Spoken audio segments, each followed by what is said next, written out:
Čau kamarádi, vítám vás u prvního novoročního videa, teda pokud nebudeme počítat ten náš novoroční patronský workshop.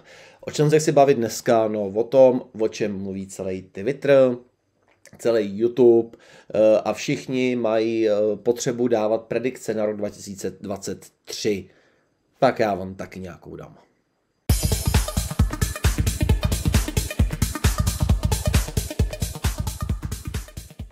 OK, tak predikce a to, jak vidím rok 2023. Já úplně predikce dávat nechci, protože všichni víme hovno, protože máme všichni za sebou poměrně složitý, náročný a těžký rok, minimálně toho, co se týká v kryptu. Myslím si, že se staly věci, které nikdo z nás nečekal, jako třeba pád FTX a tak dále. Nicméně, jak já se dívám na ten následující rok, nebo na ten aktuální rok už vlastně, a jaká je moje strategie.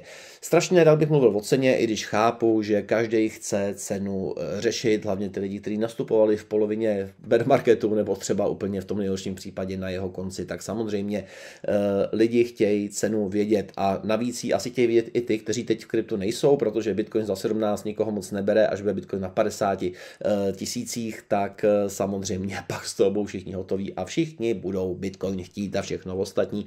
A to přesně bude ta chvíle, kdy budeme my muset prodávat nějaké svoje zisky. Co se týká ceny, nechci se bavit o konkrétních číslech.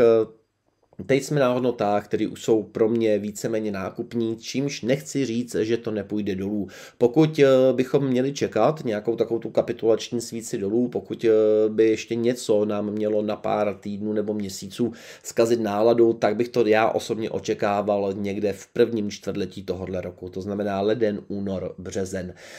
Stále nám tady visí mraky otazníků nad Binancem, byť já osobně si myslím, že Binance by mohla celý tohleto divadlo, který se tady teď děje, ustát. Má za sebou Binance přes víc než jeden cykl, má za sebou bear market, bull market.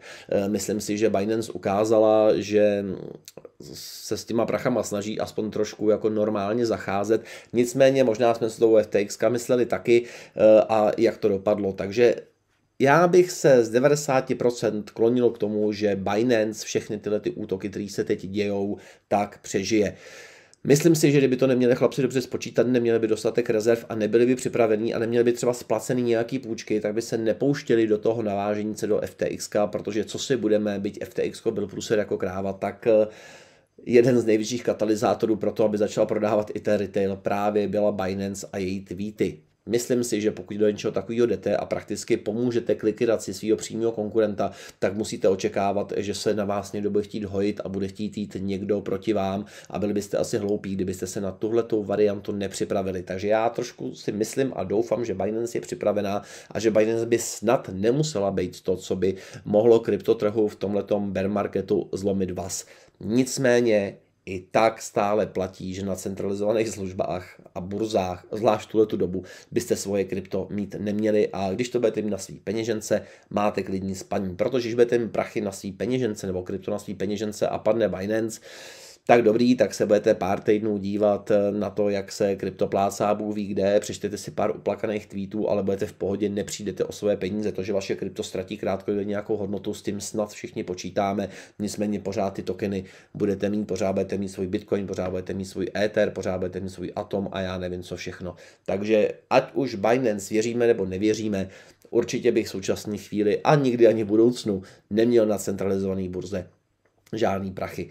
Nicméně čeká nás ještě Fed, troufnu si říct, že v prvním čtvrtletí nebudou snižovat sazby, buď je ještě malinko zvýší, nebo možná budou stagnovat, ale i ta stagnace těch sazeb by mohla pro ten stávající kryptotrh v té náladě, v jaký je, právě spustit ještě nějakou lavinu těch prodejů. Hodně se mluví o Bitcoinu mezi někde 10-14 tisíci dolary, asi si sami jste schopni představit, pokud by šel Bitcoin na 10-12 tisíc dolarů, na jaký hodnoty se dostanou všechny ostatní altcoiny.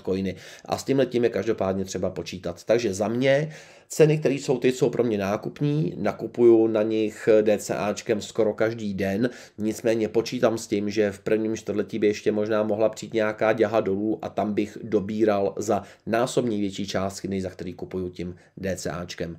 Ale kupuju, protože stát se může cokoliv, může přijít otočka dřív, než čekáme, může najednou FED snížit sazby, může se to všechno jít někam úplně jinam, takže svoje pozice mám, svoje pozice nezavírám, nic neprodávám, DCAčkem dokupuju, ale jsem připravený na to, kdyby byl krátkodobý propad trhu, abych mohl nabrat za násobně větší peníze, než který do toho systému pouštím teď. Nicméně v těchto cenách kupuju, jak mu nebudeme jít nahoře, opět přestávám do toho systému vrážet svoje peníze, stejně jako v minulém bear marketu a naopak přestanu násobit, množit svoje tokeny, ale začnu vlastně množit svůj stable. Co se týká nákupů, tak já mám asi na první pololetí příštího roku jasno.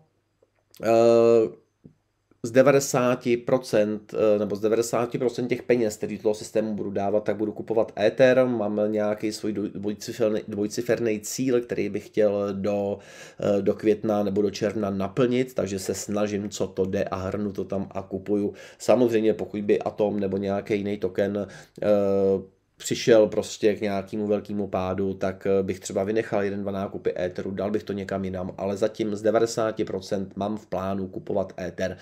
Z toho Etheru, který vlastně já beru jako peníze, prostě, že je to přece stabilnější než cokoliv jiného, nepočítám Bitcoin, tak jsem ochotný po nějakém návratu potom ty Ethery vzít a rozmělnit je do těch ostatních projektů, ale snažit se chytat dno prostě na 50 projektech, 5 projektech, 3 projektech, nemá smysl. Všechny moje prachy i právě při nějaký tý červený svíci dolů, tak půjdou do toho éteru a až se ten trh zmátoří, tak nějakým způsobem to když tak rozdiverzifikuju dál. Co čekávám od příštího roku? Očekávám od něj, že se trh začne uzdravovat, což opět neznamená, že ty jsme na nějakých cifrách a od nich prostě půjdeme už jenom jako ke hvězdám, to bychom byli asi hodně naivní. K tomu samotnému ozdravení toho trhu musí nebo může patřit právě i ještě nějaký ten obrovský hnusný propad, protože ten trh se potřebuje očistit od spekulantů, od přepákovaných pozic, od lidí, kteří tomu nevěří a mají to jako investici. Až ve chvíli ten trh vlastně bude očištěný, tak bude mnohonásobně zdravější a bude připravený na to, aby šel zpátky nahoru. Takže to, že říkám, že v roce 2023 se podle mě začne kryptotrh uzdravovat, nutně neznamená, že jdeme jenom up, ale jak říkám, kdyby byla nějaká červená svíce v prvním čtvrtletí, absolutně bych se nedivil, ale myslím si, tím smázneme a nějakým způsobem potom o tom pádu už se začne ten trh sklidňovat, uzdraví se a může být připraven k tomu, aby šel pomalu nahoru. Opět nebavíme se v řádech dnů, týdnů ani měsíců, může to být běh na rok, 2. Nicméně opravdu myslím si, že většinu těch hnusných věcí, které jsme mohli v crypto bear marketu zažít, jsme si zažili v roce 2022 a doufám, že rok 2023 už nebude tak divoký.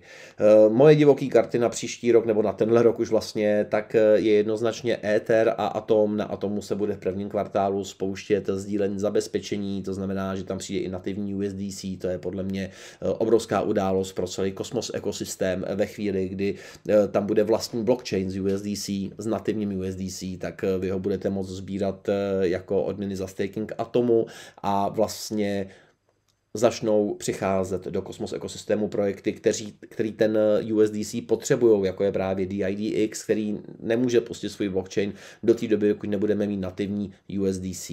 To je za mě obrovský bullish.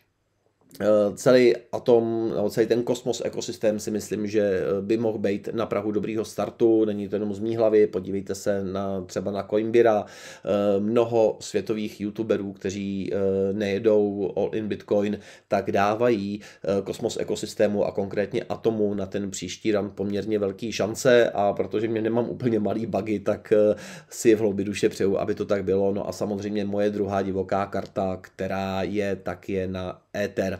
Ether a Cosmos má spoustu společných věcí.